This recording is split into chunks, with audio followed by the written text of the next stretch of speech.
Almoxarife comunista profanou capela da empresa, até que Maria o converteu na aposentadoria.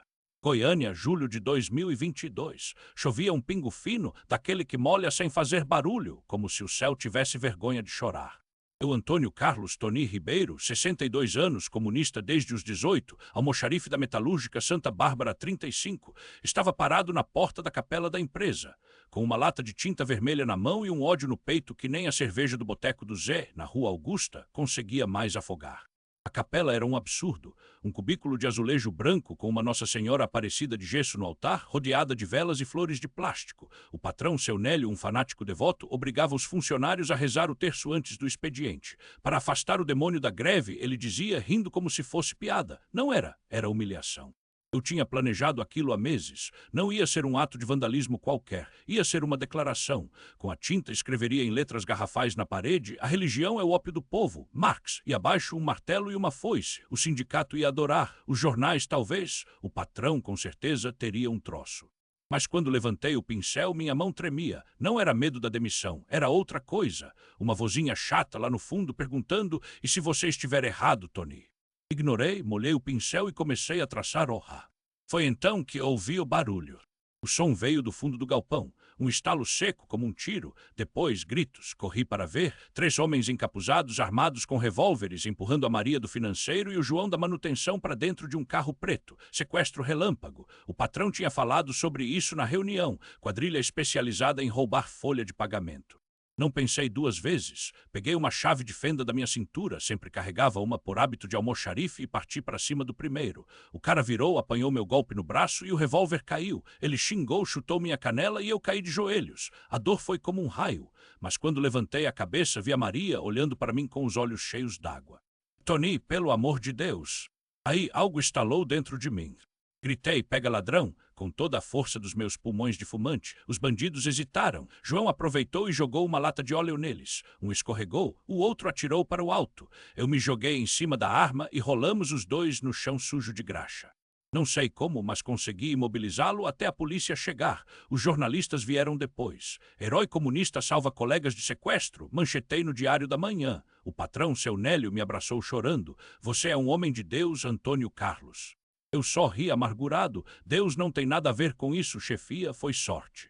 Mas naquela noite, no Boteco do Zé, enquanto tomava uma brama gelada com os colegas, a Maria do financeiro chegou com um envelope. Isso é para você, Toni? Todo mundo da empresa juntou. Dentro um cheque de R$ 5.000 e um bilhete para você reformar a capela. Ela precisa de uma mãozinha. Fiquei paralisado, mas eu ia profanar a porra da capela hoje. Maria sorriu e profanou com sangue, suor e coragem. Isso é mais sagrado que tinta, não acha? Os dias seguintes foram um turbilhão. A empresa me deu uma medalha que eu guardei no fundo da gaveta por vergonha. O sindicato quis me usar como exemplo de comunista do bem, mas eu recusei. E a capela, bom, a capela eu reformei.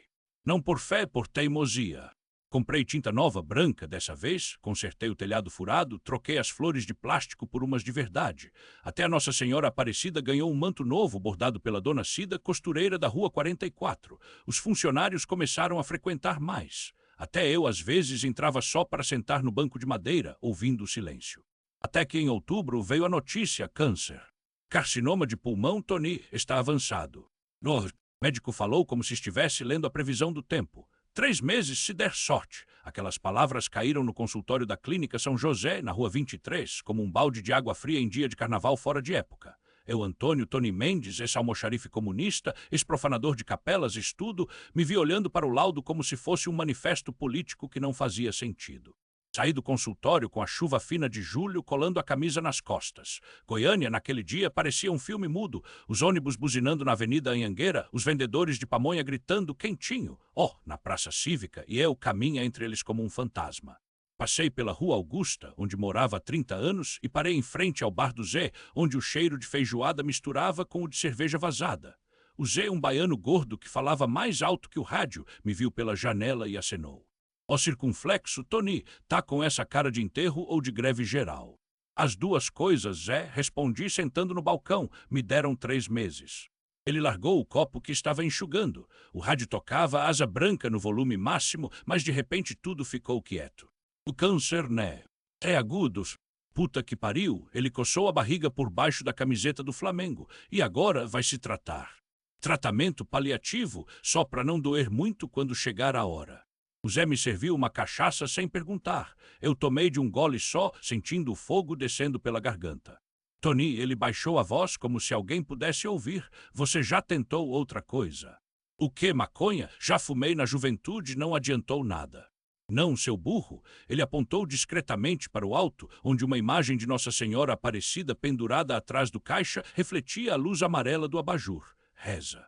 Eu quase cuspi a cachaça. Zé, eu sou comunista. A última vez que entrei numa igreja foi para roubar o cofre da paróquia em 78.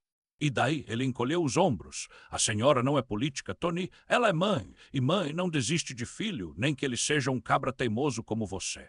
Aquilo me perseguia. Não era dor no peito, ainda fraca, mas presente, nem o cheiro de remédio que agora impregnava meu apartamento.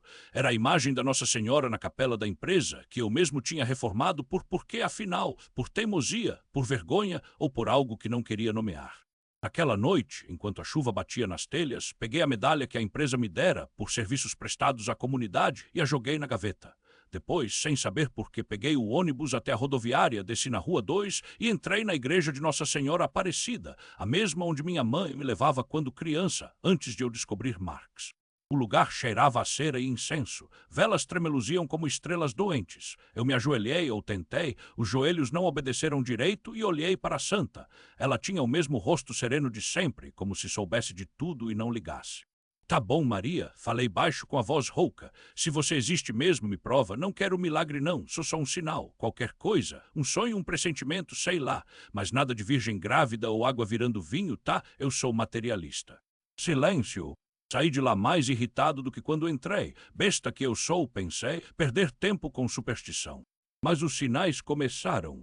Primeiro foi o sonho, eu criança brincando no quintal da casa da minha avó em Trindade e uma mulher de vestido branco me chamando pelo nome. Antônio, vem cá! Eu corria atrás dela, mas ela sumia entre as árvores. Acordei suando com o gosto de terra molhada na boca. Depois veio a dor, não a do câncer, essa eu já conhecia. Era uma dor aguda no dedo mindinho da mão esquerda, como se algo tivesse picado. Quando olhei, havia uma marca vermelha pequena em forma de cruz. Coincidência, eu disse, mas a marca não sumiu. E então veio o carnaval. Não era época, mas em Goiânia, carnaval fora de época é tradição, o bloco Os Sujos. Almoxarife comunista profanou capela da empresa, até que Maria o converteu na aposentadoria. A chuva fina de julho caía sobre Goiânia como um suspiro, molhando o asfalto da Rua Augusta enquanto eu, Antônio Ribeiro, almoxarife aposentado e comunista convicto, arrastava os pés em direção ao bar do seu Zé. O cheiro de cerveja quente e fritura se misturava ao ar úmido e o som dos tambores dos blocos de carnaval fora de época ecoava pelas ruas, mesmo sendo inverno. Os sujos estavam enceando no Largo do Rosário e o samba de raiz se espalhava como um vírus contagiante. Antônio, tu tá com cara de quem viu o diabo, brincou seu Zé, enxugando um copo com um pano sujo. Se o diabo existir, ele tá mais pra capitalista do que pra mim, respondi sentando no balcão, mas a piada saiu sem graça. A marca no meu dedo mindinho queimava. Era uma cruz, pequena, vermelha, insistente. Isso aí é brotoeja, véi, disse o Zé, jogando um olho. Toma uma cachaça que passa. Mas eu sabia que não era. 3 dias antes, eu tinha entrado na capela da empresa onde trabalhei 30 anos. A Santa Casa dos Funcionários, como chamavam, um lugar que eu sempre ignorei até aquele dia. Aposentado, sem nada para fazer além de ler Marx e xingar Bolsonaro no Twitter, resolvi dar uma última olhada no prédio antes que o vendessem para uma construtora. A capela estava lá, abandonada, com a imagem de Nossa Senhora Aparecida coberta por um pano empoeirado. Superstição, eu murmurei, arrancando o tecido. A santa me olhou com aqueles olhos escuros e algo dentro de mim se mexeu. Não fé, raiva. Peguei um martelo que tinha no bolso, sempre carrega-um por hábito de grevista, e dei uma pancada no altar. A madeira rachou e um pedaço do gesso da parede caiu, revelando uma pequena caixa de metal. Dentro, uma medalha de Nossa Senhora Aparecida, igual à que minha mãe usava. O merdas! Joguei a medalha no lixo e saí, mas não consegui dormir aquela noite. No carnaval fora de época, o bloco Os Sujos desfilava pela Rua 4, com gente fantasiada de tudo, de político corrupto, de padre bêbado, de Maria com um bebê de plástico. Eu estava lá no meio da multidão quando vi ela de novo. A mulher de branco. Dessa vez não era sonho. Ela estava no meio da folia, imóvel, enquanto todos dançavam ao redor. O vestido dela brilhava sob as luzes dos trios elétricos, e quando nossos olhos se encontraram, senti o dedo mindinho arder. Antônio, ela disse, mas ninguém mais ouviu. Corri, empurrei gente, derrubei uma cerveja, até chegar na rua 23, ofegante. Quando olhei para trás, não tinha ninguém. Isso é alucinação, falei alto, ou câncer no cérebro. Mas no dia seguinte, a marca no dedo tinha crescido. Aí veio o acidente. Eu estava na praça cívica, distribuindo panfletos contra a privatização da água, quando um carro desgovernado subiu na calçada. O motorista, um garoto bêbado do carnaval, perdeu o controle. A multidão gritou e eu, por instinto, empurrei uma criança para fora do caminho. O carro me pegou de raspão, jogando meu corpo contra a grade do Palácio das Esmeraldas. A dor foi como um raio. Fechei os olhos, esperando a morte. Mas ela não veio. Quando abri os olhos, estava no chão ileso, o carro amassado e no meu peito a medalha que eu tinha jogado fora. Isso não é possível, eu sussurrei. Claro que é Antônio, disse uma voz suave.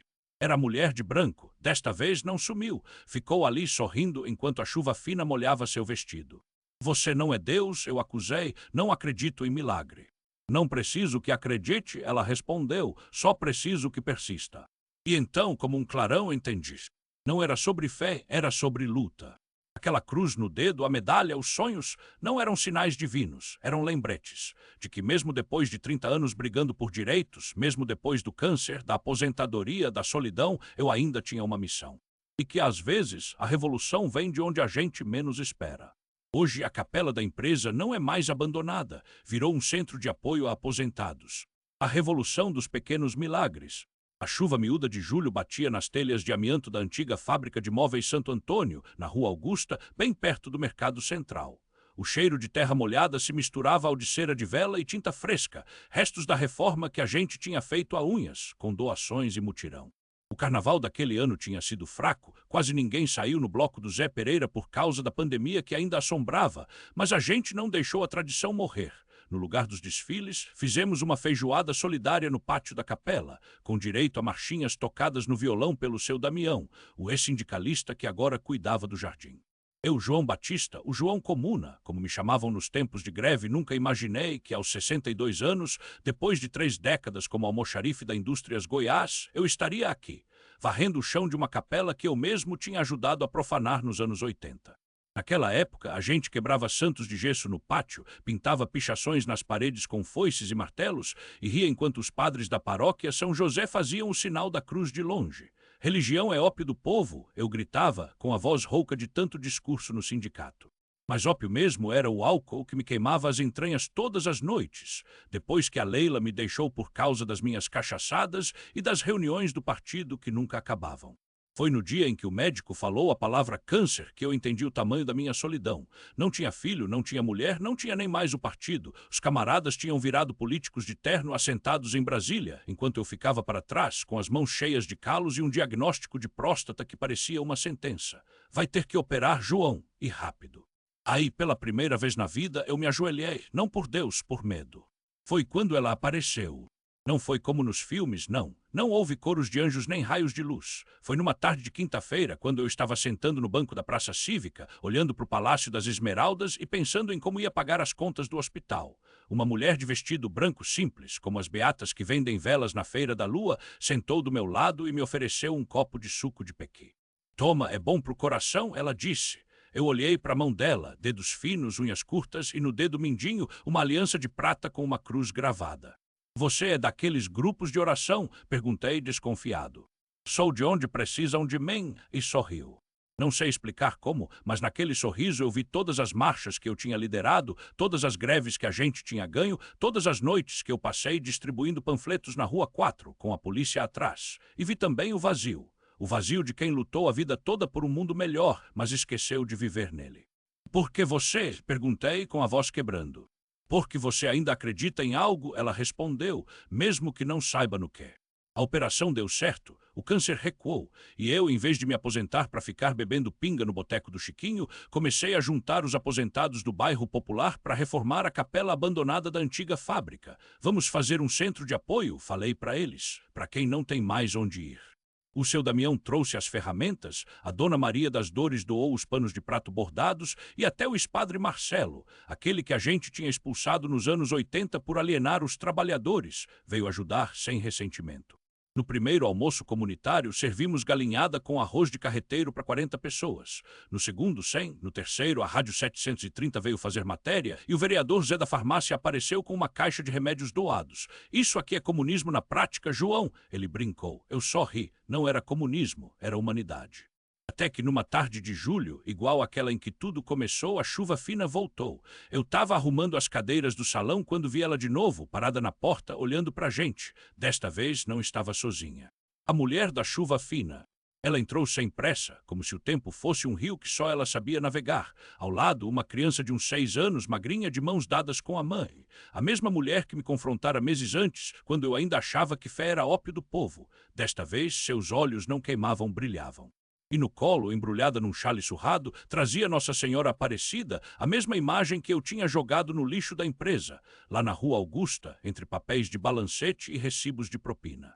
João, o senhor lembra de mim? Perguntou a voz firme, mas sem rancor. Como esquecer, era a faxineira da antiga metalúrgica, a que eu tinha demitido por perda de produtividade, quando ela parava para rezar o terço no horário do almoço. O menino ao lado dela me encarou, sério, como se já soubesse tudo. Mãe disse que o senhor está ajudando a gente agora, falou, com um sotaque arrastado que só quem cresce no setor Campinas tem. Mas o senhor não gosta de santa, né? Antes que eu respondesse, a mulher desdobrou o chale. A imagem de Nossa Senhora estava intacta, mas suja de terra, como se tivesse sido enterrada e ressuscitada. No peito da santa, um bilhete amarelado escrito à mão. Para o João, quando a chuva parar de ser só água. Meu coração deu um salto. Aquilo era impossível. Eu tinha rasgado a imagem, atirado nos fundos do galpão, onde o lixo era recolhido pela prefeitura, como ela tinha sobrevivido e por que eu. Achei ela no dia que o senhor abriu a sopa, confessou a mulher. Estava enterrada debaixo da goiabeira onde a gente jogava resto de comida, como se alguém tivesse plantado. O menino puxou minha camisa. O tio Marcelo disse que quando a santa aparece assim, é porque ela escolheu a pessoa. O senhor foi escolhido, tio João. Não tinha resposta. Só a chuva fina batendo no telhado de amianto, o cheiro de feijão tropeiro que vinha da cozinha e o peso daquilo tudo nas minhas costas. De repente, lembrei do meu pai, operário da Vila Mutirão, que morrera de tanto trabalhar e pouco comer. Ele rezava para Nossa Senhora todo dia, mesmo sem ter nenhum cruzeiro no bolso. Ela não abandona os pobres, Joãozinho, ele dizia. Eu tinha rido, hoje a santa estava ali na minha frente, como se dissesse, e você, João, quando vai parar de abandonar? O que vocês querem? Perguntei a voz rouca. Nada, respondeu a mulher, a gente só veio devolver o que é seu. E pôs a imagem nas minhas mãos. O milagre que não veio do céu. Naquela noite sonhei com a capela profanada, mas desta vez não era eu quem quebrava os santos, era eu quem os reerguiam um por um, enquanto uma multidão cantava Canto da Emancipação, o hino que a gente entoava nas greves dos anos 90. Acordei suado, com a imagem de Nossa Senhora ainda apertada contra o peito. No dia seguinte, a chuva parou e com ela veio a notícia. A prefeitura ia desocupar o galpão. Ordem judicial, disseram, área particular. O vereador Zé da Farmácia ligou desesperado. João, tem uns cara armado aqui na porta falando em despejo. Quando cheguei, já tinha viatura da PM, advogados de terno e uma cerca sendo erguida. A mulher da chuva fina estava no meio da confusão, segurando o menino. Ao vê-la, um dos seguranças, um ex-colega meu do partido, agora trabalhando para a construtora, cuspiu no chão. Esse povo não entende, João, progresso não espera. Olhei para Nossa Senhora em minhas mãos. Progresso, justiça, fé, palavras que eu tinha usado como clavas a vida toda, e ali, entre o cheiro de terra molhada e o grito dos desabrigados, entendi. A revolução que eu tanto pregava não era contra Deus, era contra a indiferença. Espere, falei para o segurança, e antes que alguém reagisse, coloquei a imagem de Nossa Senhora no chão, bem na frente da cerca. Se quiserem passar, pisem nela. Silêncio, até os policiais recuaram. O menino se ajoelhou e beijou os pés da santa. Um a um os outros fizeram o mesmo, até o espadre Marcelo, que chegou correndo com um terço na mão. João, ele sussurrou, isso não é comunismo, isso é milagre. No final, tudo fez sentido e aquele milagre me ensinou a valorizar cada instante.